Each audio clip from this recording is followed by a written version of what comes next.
అప్పుడు వచ్చి లైక్ అమృతంకి, ఆంజనేయులు వీళ్ళు కూర్చొని వీళ్ళకొక ఐడియా వస్తది. ఏమొస్తది అంటే మెయిన్ ఇది అమృతంకొచ్చే ఐడియానే అన్నమాట. ఏంటంటే ఇప్పుడు అట్ల తద్ది సీజన్ అన్నప్పుడు దీన్ని మనం ఎందుకు క్యాష్ చేసుకోకూడదు అని ఇప్పుడు వీళ్ళకెలా అయితే దోసలు మనం చేసిస్తున్నామో వేరే వాళ్ళకి గూడా ఇప్పుడు మన కాలనీలో ఎంతో మంది అట్ల తద్ది చేసుకుంటారు గదా! మరి అట్ల తద్ది వస్తున్నప్పుడు అందరికి ఇన్నిన్ని దోసలు చేసుకునే ఒక్కొక్కళ్ళు మరి 11 ఎన్నో చేయాలి గదా! మనిషికి 11 దోసలు ఇవ్వాలి గదా!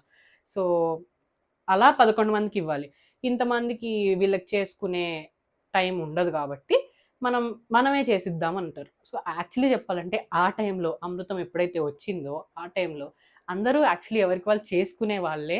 వీళ్ళు స్టార్ట్ చేసిన ఈ స్కీమ్‌లు ఈ జనరేషన్‌లో నడుస్తున్నాయి. అంటే ఇప్పుడు మనకి ఈ కాలంలో నిజంగానే మనకన్ని చేసుకునే ఓపిక లేక ఫాస్ట్ జనరేషన్ అయిపోయి అన్నీ యాక్సెసిబుల్‌గా ఈజీగా దొరుకుతున్నాయి కాబట్టి మనం ఆర్డర్ చేసేస్తున్నాము.